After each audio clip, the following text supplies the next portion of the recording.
10th பப்ளிக்கில் கேட்கக்கூடிய grammar பார்ட்டில் இன்டைரக்ட் டைரக்ட் ஸ்பீச் பார்க்க போகிறோம். ஓகேவா? ஸோ நமக்கு ஆல்ரெடி தெரியும், இங்கே இன்டைரக்ட் தான் நம்ம ரிப்போர்ட்டட் ஸ்பீச்னு சொல்கிறோம். கரெக்டாக? ஸோ இப்போ பேஜ் நம்பர் 145, அதாவது 5th யூனிட்டோட ப்ரோஸ்க்கு பின்னாடி எங்கள் டைரக்ட் அண்ட் இன்டைரக்ட்க்கு சம் எக்ஸாம்பிள்ஸ் கொடுத்துருக்காங்க. ஸோ அதை பற்றி பார்க்கலாம். ஸோ இன்டைரக்ட்டு டைரக்ட்னால் அதுக்கு சில நிறைய ரூல்ஸ் இருக்குது. ஓகேவா?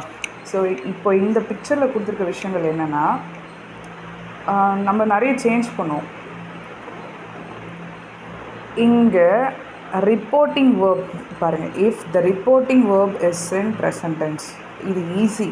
ரிப்போர்ட்டிங் வேர்ப் வந்து ப்ரெசண்ட்டில் இருந்துச்சுன்னா நம்ம இந்த சென்டென்ஸில் வந்து டென்ஸை, அதாவது ப்ரெசண்ட்டை வந்து பாஸ்ட்டாக மாற்றுவோம். பாஸ்ட்டாக இருந்துச்சுன்னா பாஸ்ட் பர்ஃபெக்டாக மாற்றுவோம். பட் அந்த ரூல்ஸ் எதுவுமே வந்து இந்த இடத்துல நம்ம அப்ளை பண்ண தேவையில்லை. எப்போது அப்படின்னா, ரிப்போர்ட்டிங் வேர்ப் வந்து ப்ரெசண்ட்டாக இருக்கிறப்போ நம்ம அப்ளை பண்ண வேண்டாம். இதுதான் ஈஸி. ஓகேவா? ஸோ ரிப்போர்ட்டிங் வேர்ப் அப்படின்னா என்ன?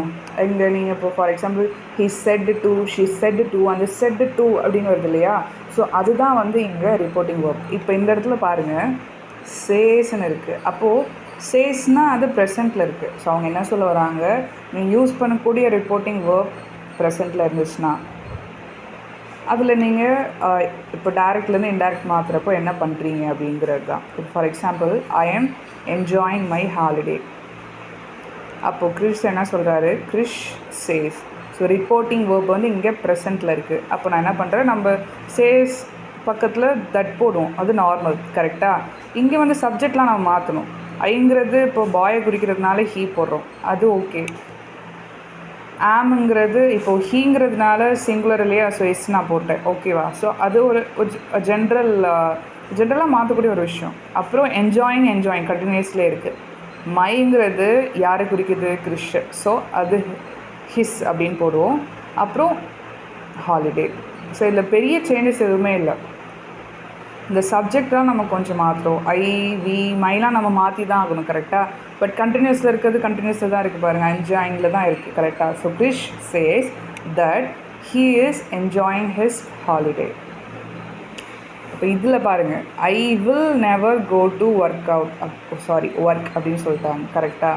இப்போ இதோட ஆன்சர் நம்ம எப்படி எழுதலாம்? இப்போ இதுக்கப்புறம் நம்ம புக்கில் பார்க்கலாம். So Kavi says that, already அங்கே கவிங்கிறது கேர்ள், ஸோ ஷீ. கரெக்டாக? So that she. அங்கே கொடுத்துருக்க கொஸ்டினில் என்ன இருக்குது?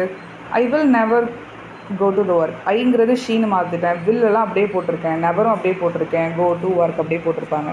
So she will never go to work. Simple. So next செகண்டில் பாருங்களேன், நீங்கள் ஒரு யூனிவர்சல் ட்ரூத்தை வந்து ரிப்போர்ட் பண்ணுறீங்க அப்படின்னா அது ப்ரெசண்ட்டில் தான் இருக்கும். இப்போ for example, Asia is the largest காண்டினென்ட்டுன்னு இருக்குது. இப்போ பாலு செட் நம்ம போடணும் இல்லையா? செட்டுக்கு அப்புறம் தட் போடணும் இல்லையா? தட் போட்டுட்டு அங்கே கொடுத்துருக்கக்கூடிய யூனிவர்சல் ட்ரூத்தை நீங்கள் அப்படியே எடுத்து எழுதிக்கலாம். Asia is the largest continent. இது ஒரு பப்ளிக் எக்ஸாமில் இந்த கொஸ்டின் கேட்டிருந்தாங்க. இங்கே people in Africa are starving. ஓகேவா? ஸோ அப்போ என்ன வரும்? அலிஷா செட்டு நம்ம போடணும். நம்ம என்ன சொல்ல வரோமோ அதை நம்ம போடணும். ஸோ அலிஷா செட் தட், அப்படியே எழுதுங்க, people in Africa are starving. எந்த ஒரு சேஞ்சஸுமே நம்ம பண்ணல. யூனிவர்சல் ட்ரூத் அது ப்ரெசண்ட்டில் தான் இருக்கும். ஸோ அதை அப்படியே ப்ரெசண்ட்டில் ரெப்ரசன்ட் பண்ணியாச்சு. நீங்கள் இது முடிஞ்சிச்சா? மாடல் வேர்ப்ஸ் யூஸ் பண்ணிங்கன்னா என்ன பண்ணுறீங்க? அதுலேயே வந்து எந்த சேஞ்சஸும் பண்ணலை. ஐ மைட் கம் அப்படின்னு இருக்குது. ஸோ அதோட இன்டைரக்ட் அப்படின்னா ரிப்போர்ட்டட் ஸ்பீச் எப்படி இருக்குன்னா, ஷாலினி செட்டு தட் எல்லாம் போட்டேன். ஐங்கிறதுலாம் நான் மாற்றி தான் ஆக்கணும். ஐங்கிறது girl, so she. Might come நான் எந்த ஒரு சேஞ்சஸும் பண்ணல. மாடல் வேர்ப்ஸ் யூஸ் பண்ணிங்கன்னா அதை அப்படியே போட்டுக்கலாமா? So I would try it அப்படின்னு இருக்குது. கரெக்டாக? ஸோ வினோத் செட் தட், ஐங்கிறது ஹியாக மாறுது, வுட் ட்ரை இட்னு போட்டு முடிஞ்சிருச்சு. Easy, right? ஸோ இங்கே ஐ வுட் ரேதர் ஃப்ளை, அதாவது வுட் ரேதர் இல்லை ஹேட் பெட்டருங்கிற வார்த்தைகள் யூஸ் பண்ணோம் அப்படின்னா அதுலேயும் பெரிய சேஞ்சஸ் எதுவும் பண்ண மாட்டாங்க.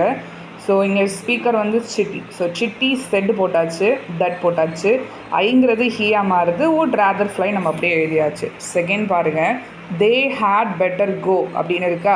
ஸோ சோஃபியா செட் போட்டாச்சு, தட் போட்டாச்சு. இங்கே சோஃபியா செட் தட், ஆக்சுவலாக கொஸ்டின்னு தே ஹேட் பெட்டர் கோ தானே. So said that they had better go. அதுலேயும் நம்ம வந்து என்ன ஒரு சேஞ்சஸும் பண்ணல. ஸோ நம்ம ஞாபகம் வச்சுக்கணும், இதெல்லாம் யூஸ் பண்ணுறப்போ அங்கே ஒரு பெரிய சேஞ்சஸ் எதுவுமே நடக்கலை.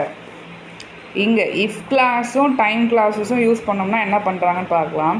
If I tidied my room my dad would be happy. Sriram said that போட்டேன். if starting verb ஐ ஹீயை குறிக்குது. ஸோ ஹீ, அதே tidied மைங்கிறது பாய். ஸோ இந்த இடத்துல ஹிஸ் போடணும். ரூம் கமா மை டேடுங்கிறப்போ his dad would be happy. Correct. So when I was staying in Madurai I met my best friend. எங்க இருக்கு தோ.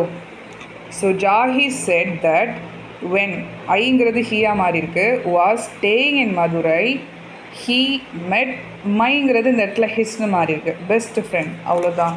ஸோ லாஸ்ட்டாக ஒன்று